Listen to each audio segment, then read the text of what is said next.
Hello and welcome to another Tuesday Talk with Ruby Reese. My name is Killian. I'm co-founder at Ruby Reese and I will also be your host. This week we've got a really interesting topic lined up for you. Anthropomorphism in dogs. So that's going to be treating dogs like our kids or treating dogs like humans. And, we're going to look at this, potentially at different views of it, of whether this is something that could have positive consequences for dogs, negative consequences for dogs. Is it something that, are there situations that are fun and could be enriching just for our relationships in a really silly and light way? Or are there situations where it could potentially be dangerous or taking away some of the freedoms that our dogs have? So I suppose this is a great opportunity for me to talk a little bit about nuance in our introduction as well. I think when you speak with any dog professional, be that a groomer, a trainer, a behaviourist, a nutritionist, a physiotherapist, the list goes on and on and on. I think the answer to that they give off the bat for a lot of what might be seemingly very simple questions or simplistic questions is it depends. And it depends means that there's nuance to the situation. And the more you know about that situation, the more different, faces of that problem you can see. And then you can start talking about consequences. And it kind of reveals a little bit of complexity about our world. So the nuance and the it depends is something that's going to come up hugely in the topic of anthropomorphism. And, there's so much variance and so many reasons behind the things that we do on a daily basis or ever. And my guest and I didn't want to approach this topic as it depends, because it would have been a very short podcast episode and it would have been slightly wasting the time and expertise of Jim Stevens that I was delighted to have on the podcast. So we decided that we were going to kind of jump in and talk, kind of stereotype a little bit and bring up, maybe situations and presumptions that might not sit well with everyone, and that's okay. And I think for this episode, I would like to ask you, the listener, to to approach it with an open mind and just wonder, oh yeah, I do that. Is that adding something to my dog's life? Is that harmless for my dog and a bit of fun occasionally? Or is there some potential danger or negative that could be associated with it? And, I suppose there's many ways of looking at this, and nuance is a difficult kind of concept really to explain. But I suppose I wanted to use one example before we get into the conversation. Let's propose the idea that you have a dog and that dog has a chariot. There's different ways of looking at that, and I'm talking about a Roman chariot. So there could be multiple reasons for it, and one could be that your dog has a chariot because you dress up every day and go out and earn money by dressing up as a Roman emperor, and your dog pulls around a chariot by their front feet and their back legs are in the chariot. Now, that could be a situation where, the dog could potentially over time have serious consequences for their musculoskeletal system, etc., and using your dog for earning money and all that. So that's one questionable situation. Now imagine that you've got a dog that has a chariot and you're going as a Roman emperor family to a fancy dress, and the dog is going to have the chariot walking in. Let's say, that's maybe going into the bucket of harmless fun. Just amuse me for a second. And then there might be the situation that your dog has has suffered with IVDD in the past, and they've lost the functioning of their back legs, and they now need basically a wheelchair to get them around, and you've stylized that as a Roman chariot because it looks kind of cuter than just, say, metal wheels. Those are three really different situations, and the first one, I guess, you're potentially putting danger on your dog's health and well-being, if that's not, carried out in a correct way. Second one could be harmless fun as long as it's kept in check. And the third one, you've got a situation where you're enabling that dog to live a more fulfilled life. So that's what I wanted to talk about, nuance. I hope we've all got the oversimplification now. Thank you for mansplaining. It's dogsplaining when it's to do with dogs and chariots. And I just ask people to approach this podcast episode with a bit of an open mind, and just know that we kind of recorded this podcast episode with the best intentions in mind, and we're not here really calling people out necessarily. We understand really, really strongly that that nuance is important, and that's totally okay. So without further ado, I invite you now to listen in to the wonderful conversation that I had with Jim Stevens. Hello, Jim. Thank you very much for joining us on the podcast this week. How are you doing? I'm very well, thank you. I'm delighted to be appearing on your podcast. Would you do us the pleasure of introducing yourself, please? Sure.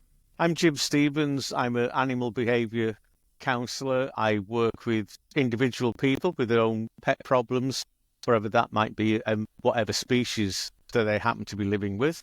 But I also do policy work and sit on various national and international committees. I sit on the Department of Agriculture's Advisory Committee on Animal Welfare, and I'm behaviour consultant to the Irish Kennel Club, and I also do behaviour work for a few cat clubs around the country as well. So although I'm retired officially, I keep myself busy. Exactly. Good to hear it. Well, thank you very much for that introduction. And once again, it's a pleasure to have you on the podcast. And you picked a really, really interesting topic to speak about this week. We decided to speak about anthropomorphism in dogs. So apart from being a difficult word to say, what even is anthropomorphism? Anthropomorphism, as you say, is difficult. We might stop using it midway through. But basically, it's assigning human emotions and thoughts to non-human animals, and sometimes even inanimate objects. So you might call your car she and that. But it can have its effects on dogs, because we tend to misinterpret the meaning of what a dog is doing.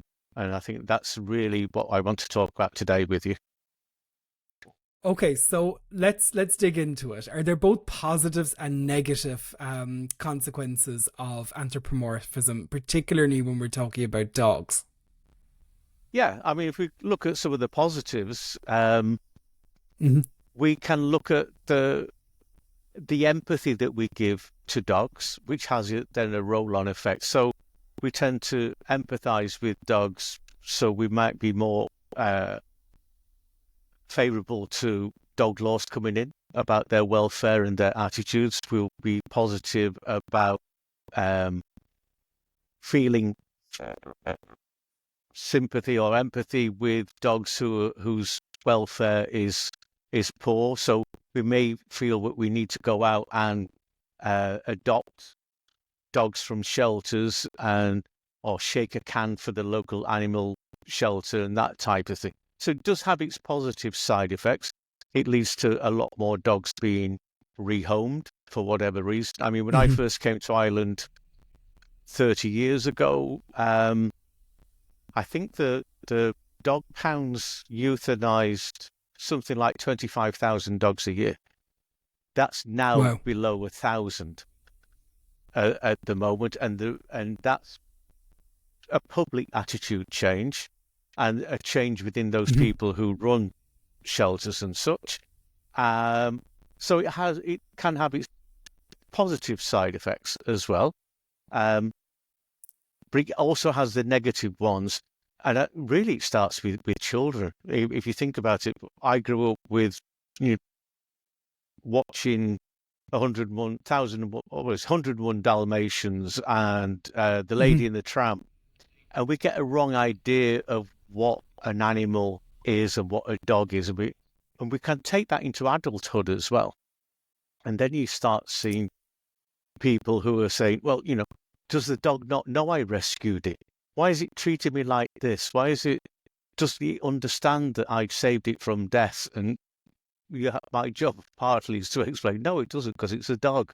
It doesn't have that mental capacity or to be able to do that.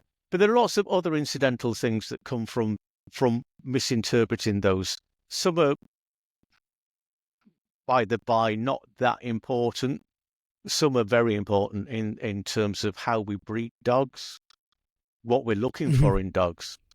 I've just recently been reading a couple of articles about domestication of dogs, and there's a feeling amongst people now that the first domestication was just getting tame wolves to live with us, broadly speaking, in a very simplistic manner. Then we started to breed them for specifics. So we wanted a herding dog, we wanted a protection dog, we wanted a dog to do a job of work. And we defined the dog by what work it did. Now, 150 years ago, we got into Victorians who started to codify everything and made breeds. So, big black or big black and white, it was a Newfoundland, and that led to various things. We're now in a sort of third phase of domestication where we don't want them to do a job of work. We just want them to be companions and watch TV with us and take us out for walks and things like that. And it's really quite an interesting view, because I can see that we're going to have future issues where we're misinterpreting because of anthropomorphism, and we can be causing more problems than perhaps we should. So do you think a lot of the problems will stem from the fact that we want our dogs to have human needs in a sense, or that we expect them to have human needs, like exercise needs, like mental stimulation needs, where the dog might necessarily have been in the past been bred for an actual job, whereas these days we're hoping that they, sitting down and watching a Harry Potter trilogy or something is going to keep them going, and it's not. Is that going to exactly kind of the crux of that issue, really? It is. We're imbuing the dog with an idea which is alien to it. We want to treat it as an extension of ourselves sometimes. We're not looking at the needs of the dog as a dog.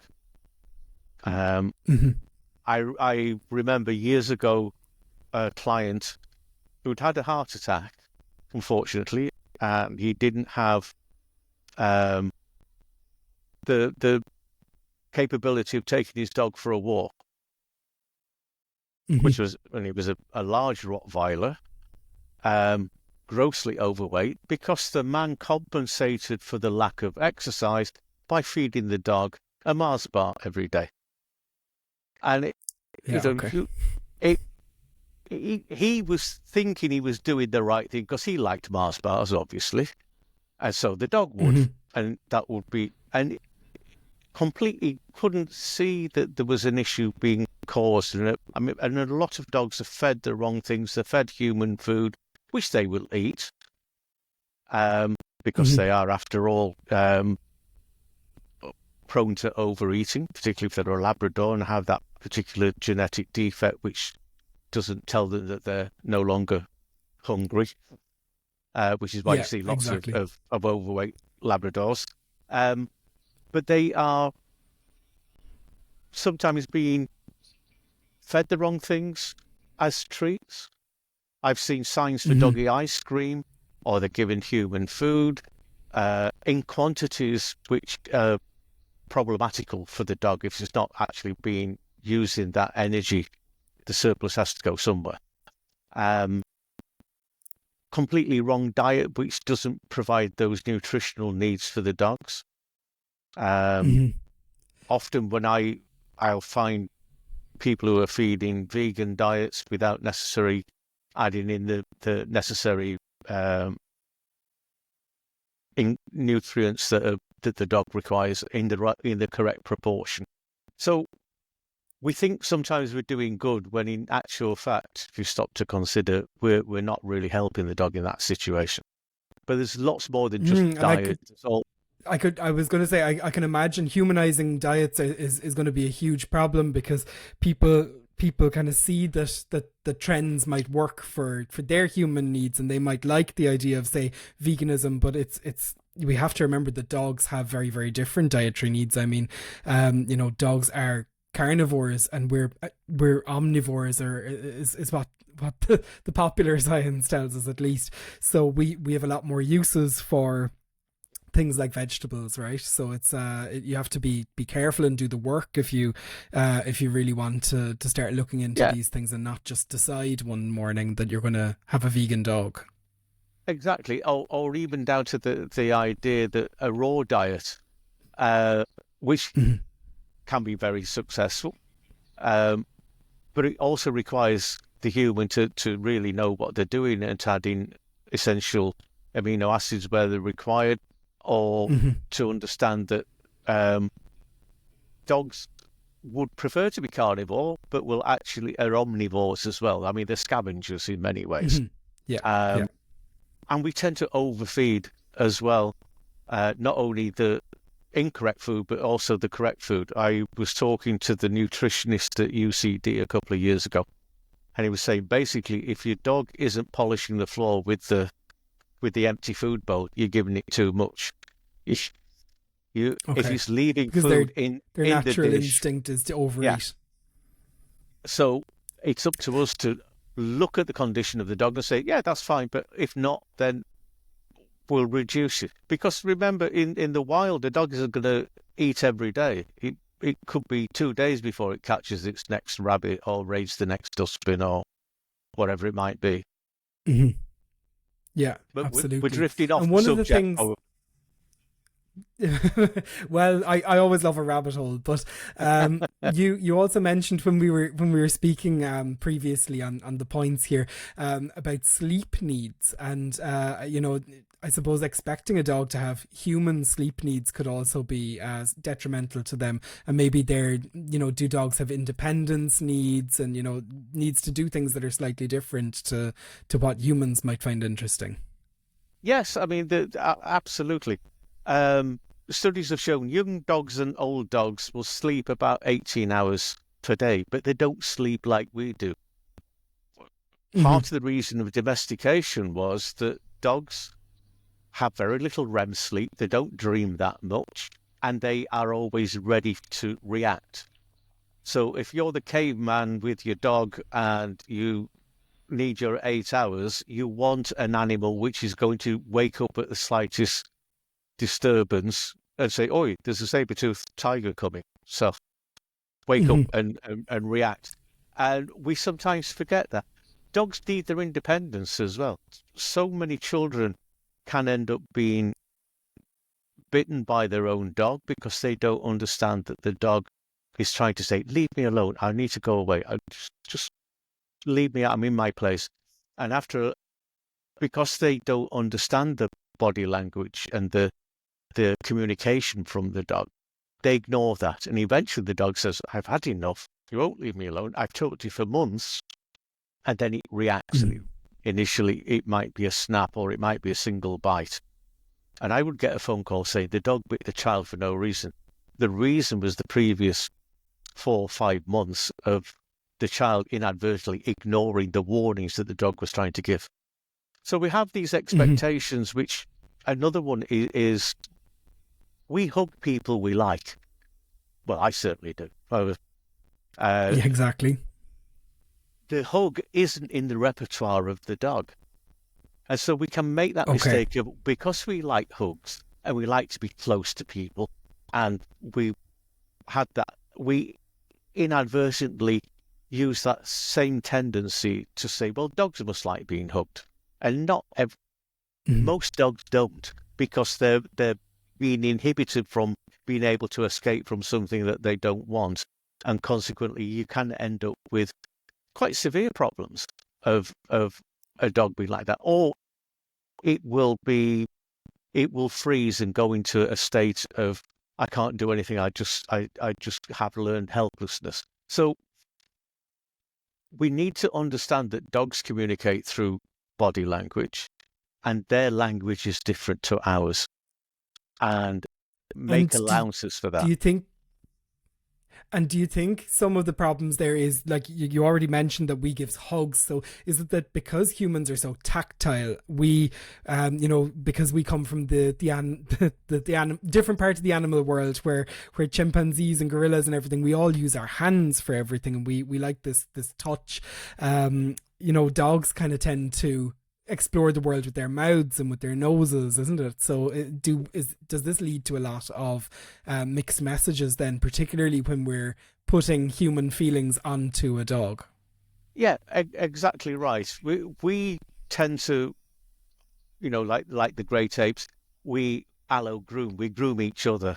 They Mm-hmm. pick lice out of each other's coat. We lean against each other and rub and all those things.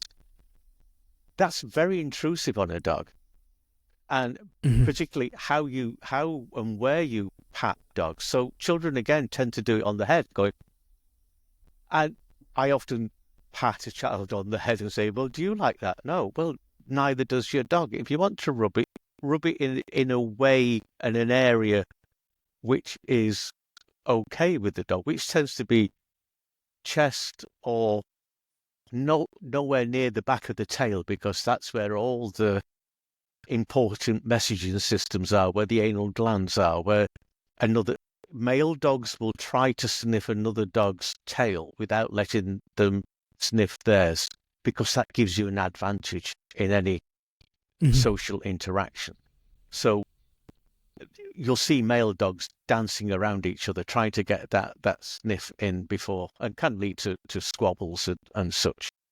Female dogs, young dogs, tend to go nose to nose and slide by and pass each other. So unfortunately, we tend to go in as a sort of human wanting to explore with our hands and touch, and cause issues with dogs. And if you watch often you'll see the dog's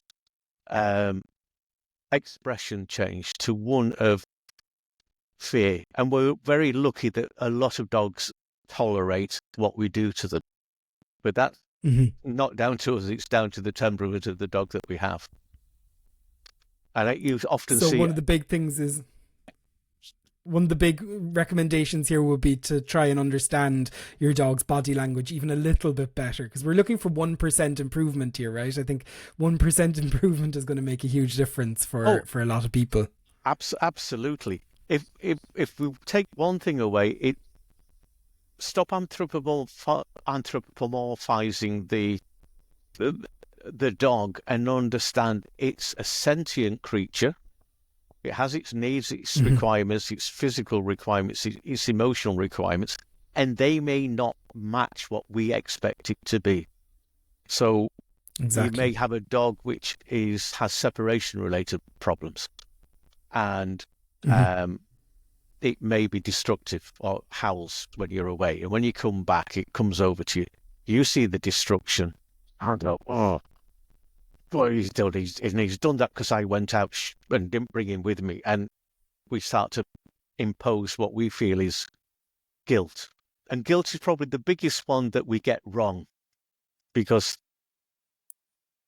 for humans, particularly in Western culture, the human response for guilt is we look away and we make ourselves very small and go, "Oh, sorry, I didn't apologize."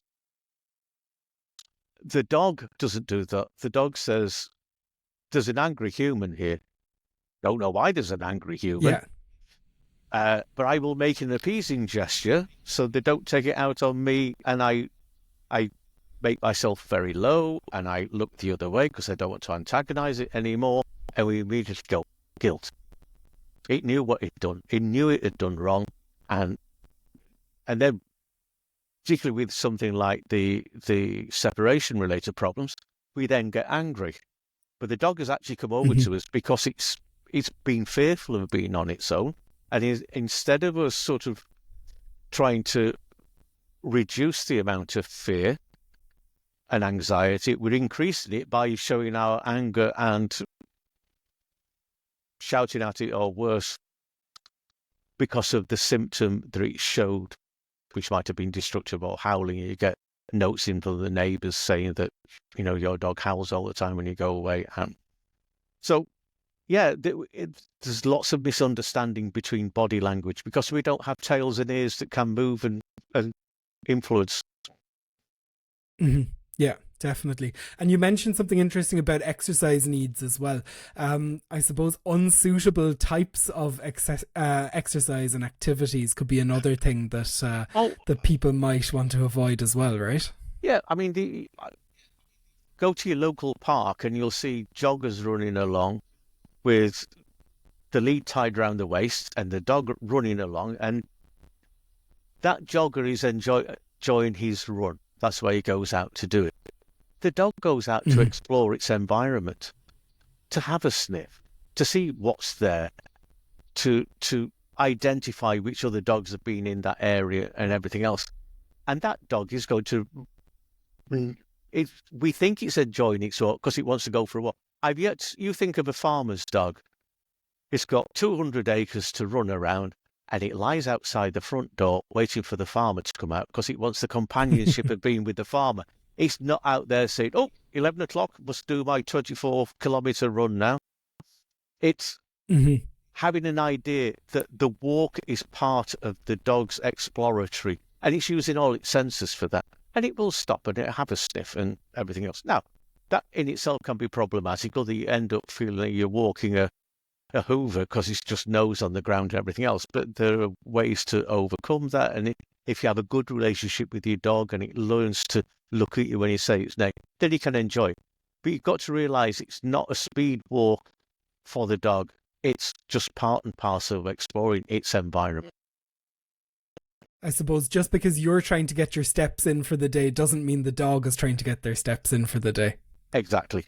And depending, I mean, if I'm friends with wolfhounds, if you know anybody with a wolfhound, huge dog, ideal for an apartment because they don't want to do anything. They'll have a mad 15 minutes, but the rest of the time, sorry, we did our job 300 years ago. We cleared the island of wolves. We're now resting. And they do just tend to loll around and do little else. Whereas if you've got the other thing, if you understand what work those dogs did, then you can understand how they're going to fit into your lifestyle. So every terrier is a yappy little thing because it used to go underground. It used to kill things. It needed, if it was going after a rat and it turned out to be a badger, you were in trouble. So you had to react first. So you react to sound, movement, and vibration. Yeah, if you definitely. Get stuck underground, you have to bark so your owner up top can dig you out. So all the quiet ones died out, and we're left with yappy little things that can hear a butterfly land 4 doors away and reacts to the doorbell or people walking by or any little extraneous sound. Yeah, exactly. And you mentioned the wolfhounds, and you made me think of greyhounds as well, because I know quite a lot of greyhound owners that say, after the sprint they're kind of done as well. Similarly, so I was kind of thinking about them too. Talking about clothing, and I suppose there is a case for clothing for some of the greyhounds after their sprint is done and they're resting. Very, very short-haired types of dogs there might be a case, but I think in a case of clothing for looks and makeup even, this could be an area that could cause difficulties as well, right? Absolutely. I mean, you see worldwide, you'll see clothing for dogs, full suits for them to wear, or fancy dress costumes for Halloween to wear, or it's raining, we have to put a coat on the dog. Well, you're really putting the coat on the dog for your benefit so you don't have to dry as much of the dog when you finally come home. And there is a big problem with clothing for dogs because it can lead to skin problems if it's kept on too long. It can lead to a lack of communication because it can't raise its tail because it's wearing a suit of clothes or whatever.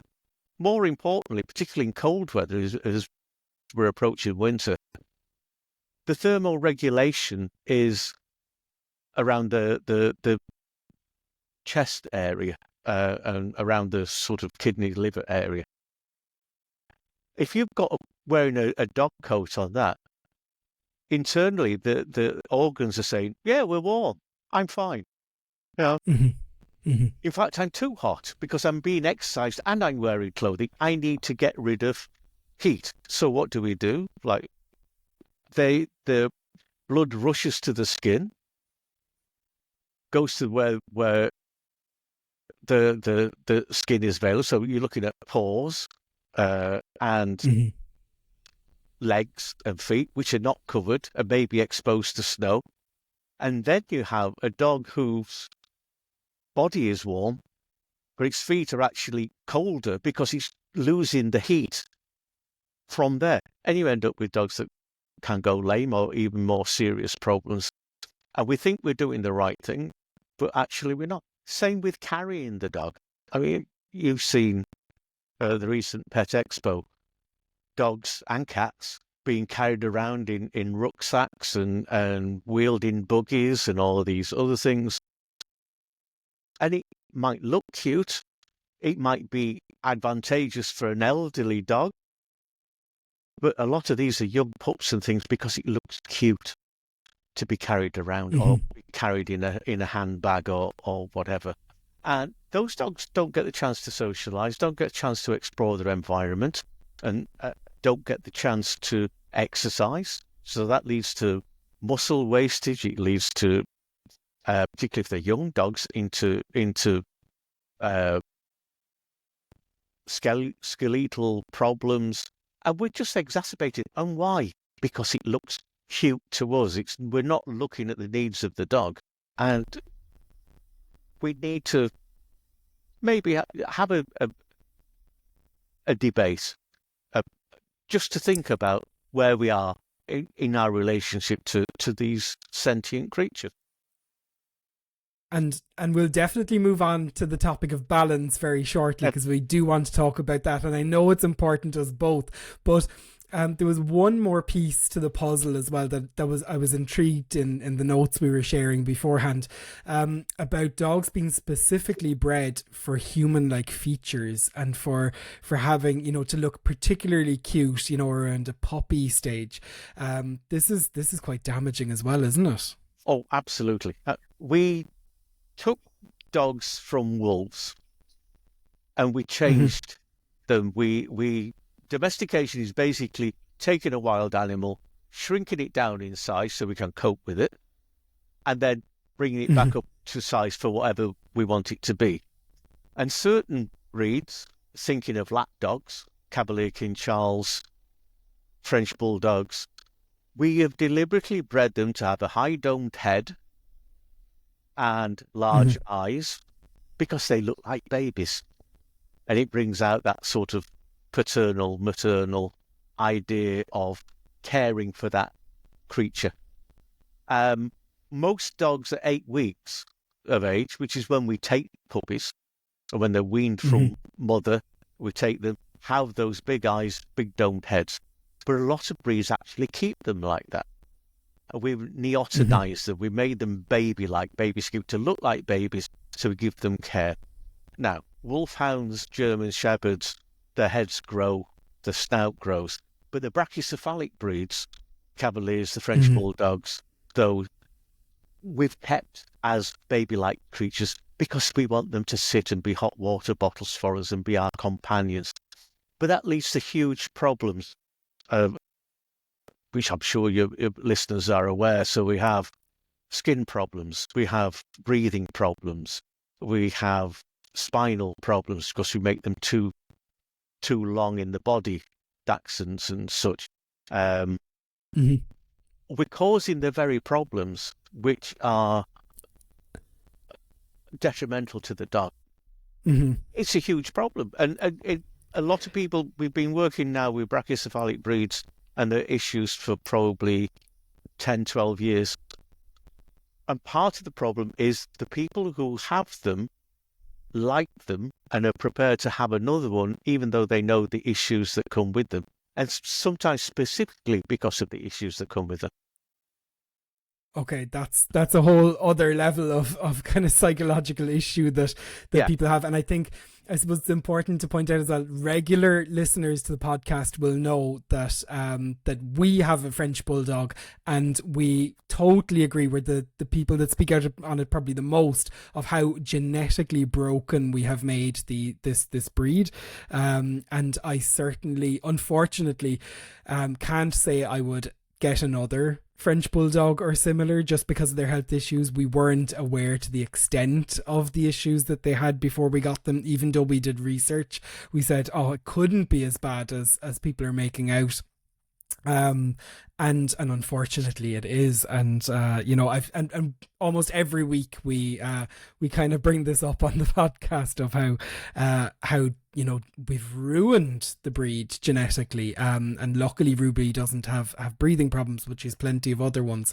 But I think it's so important to have to you know, look at also the, you know, how we're damaging dogs by doing all of these things, and be it through dressing them up all the time, or like you say, permanently removing them, you know, their ability to explore the world in a way that's kind of natural to them, by keeping them in handbags and putting makeup on them and things like that. You know, there's so much to be aware of, and just to I suppose be conscious of. On the other hand, there's balance to be found as well, isn't there? There is. I mean, I always say to people, you get a dog to add to your quality of life, not to inhibit your quality of life. And we need to have that discussion and say, oh, there's our quality of life as owners, and there's the animal's quality of life, and we need to understand all those things. I'll make my apologies now and say I wasn't saying all French Bulldog owners are only there for themselves, but there is a large minority who research has shown having those issues, but anyway, we'll leave that. No, not at all. And honestly, I prefer to talk about these things because, and like I say, regular listeners will know that we have strong opinions on the French Bulldogs and things like that. That it's, you know, it's important to talk about these things because we don't want someone else falling into the trap that we might have.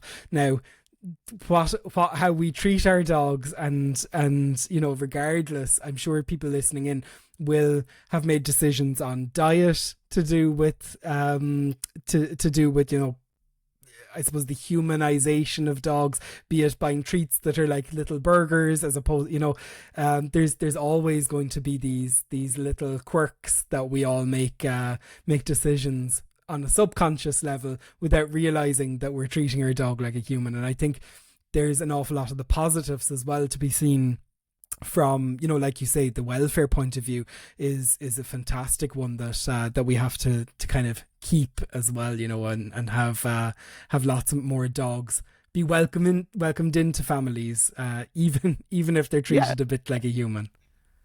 Yes, and dogs add so much to families, and add to the quality of life. Research has shown that children with pet dogs have more friends at school. They have more confidence. They have more responsibility. And there are so many positive attributes that dogs give to humans, which is why we've had them as our best friend for 30,000 years. It's just at the moment we are conditioned by sections of society to have a different idea. As I said, Disney has a lot to answer for.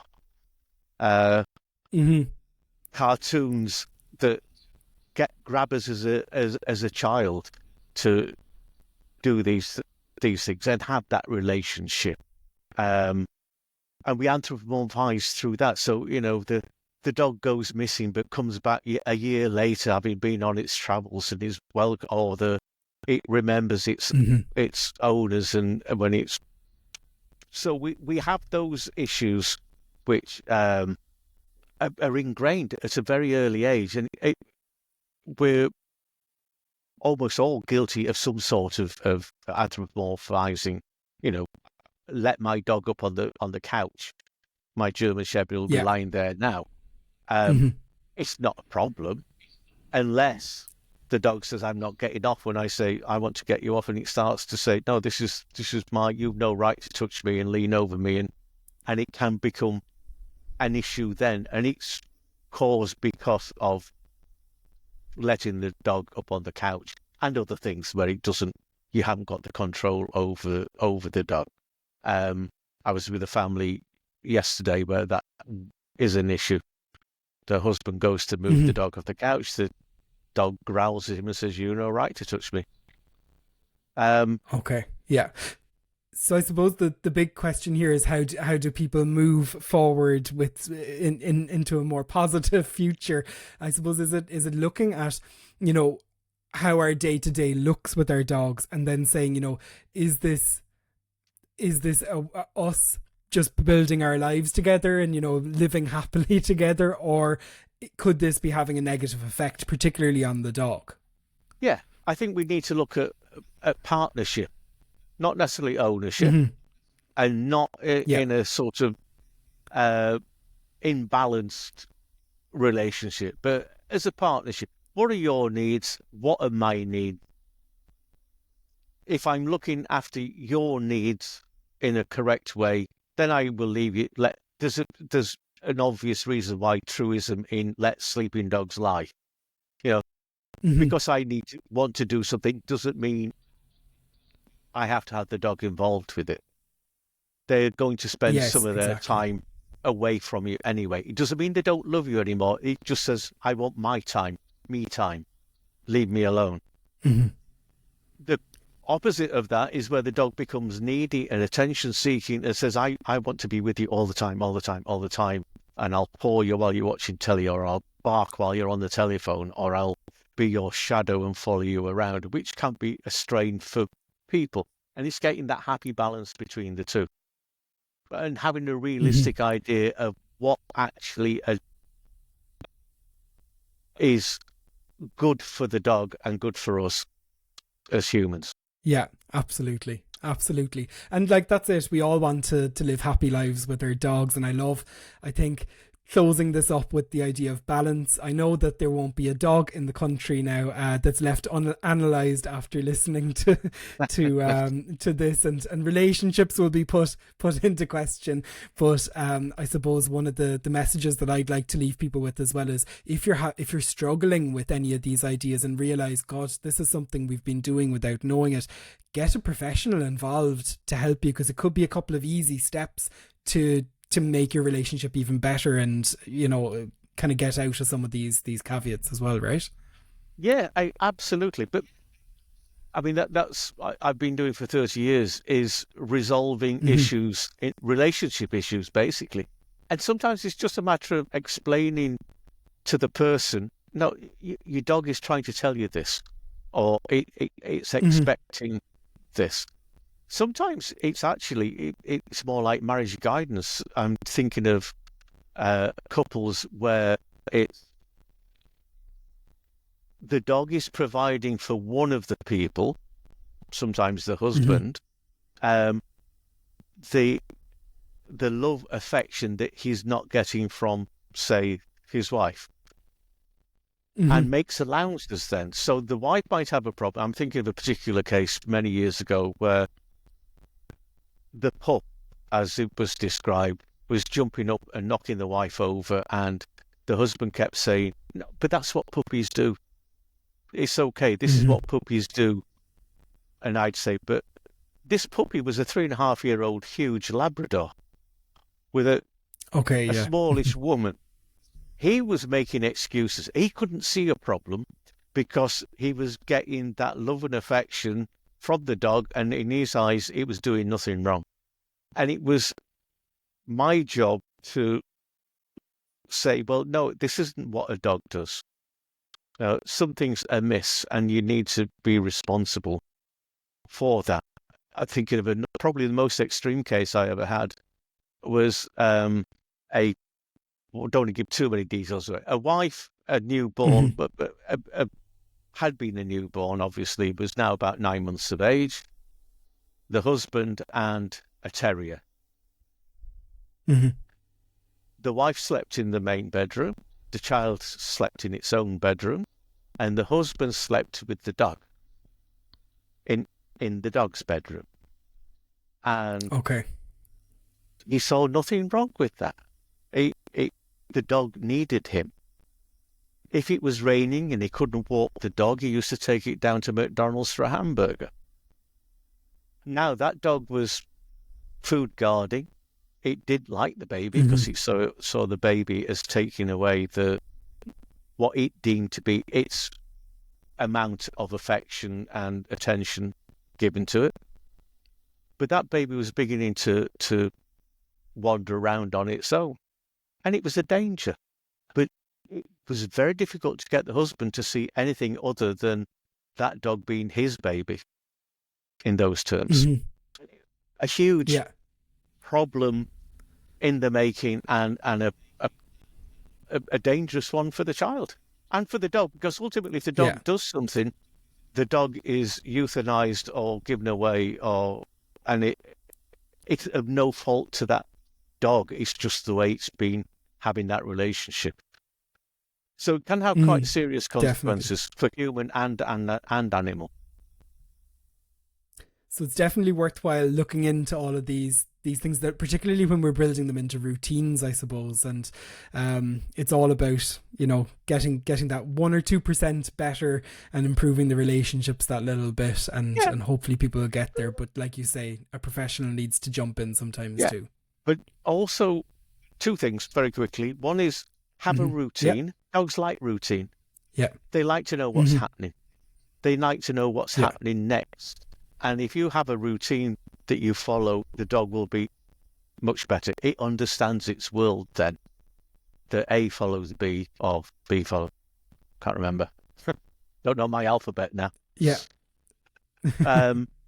The other thing I was going to mention, and it's just gone out of my head again. Oh, yes, sorry. I'll start. When you talk about professionalism, behaviorism isn't a protected terminology like behaviorist, like a vet is, which is protected by law. Do your research as much as you would do for the breed you're going to get or the dog you're going to, on the trainer and the behaviorist. Anyone can call themselves a behaviorist without even owning a dog or ever had a dog. The fact that there are letters there after the name doesn't mean anything. I can spend €50 a year and have 27 different credentials because they're just an online form, whatever. So do your work or contact a professional organisation to see, are these members, what are their qualifications, do they have? Because you're entrusting a part of your family to them, and it's better that they actually understand the behaviour of those animals, how you can, in a positive way, change those behaviours, and to be ethically considerate in what they use. The unfortunate thing is that probably 10 years ago we had eliminated check chains out of dog training here in Ireland, and then we had an influx of people and dog trainers from other countries, and they brought back check chains and spike collars and harsh treatments, none of which are actually necessary. We're on a sort of in-between thing where we're happy to use equipment, if you use it correctly, can have effect. We need pharmacological support sometimes for changing behaviours, and behaviourists like myself will work with your vet to actually come up with treatment programmes where we get aid and support from chemical introductions or medicinal help. In the United States, it goes the other way, where everyone just wants Prozac for the dog and, an instant result. So we've seen a huge change in our relationship in 30 years, and I hope to see that 1 to 5% change, which will just make every dog's life much better.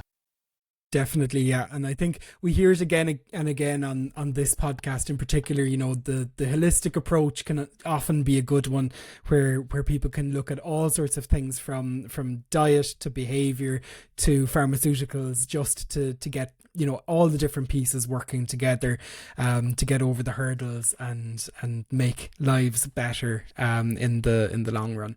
Jim, thank you so much for coming on and sharing about such a fascinating, complex, I suppose difficult and really entertaining topic as well. So thank you so much for coming on and sharing. I've enjoyed this, and if it's just making people have a little think and reconsider about how are we treating our dogs, are we meeting their needs rather than necessarily our needs, then I think it's been worthwhile. Absolutely. Thank you so much for coming on, Jim. I appreciate it. And once again, a huge thank you to Jim Stevens for joining us on the podcast this week. If you'd like to find out more about what Jim gets up to, or indeed what Ruby Reese gets up to on a daily basis, you can check out our social media handles below. You can find them along with our website links. We really hope that you enjoyed this week's episode. We bring out a brand new episode every week, and hopefully we can, help the community to continue learning. We believe strongly in lifelong learning. We love sharing these chats with you all, and we would really, really appreciate if you subscribed or followed our podcast wherever you listen to your podcasts. Until next Tuesday, we hope you have a lovely week.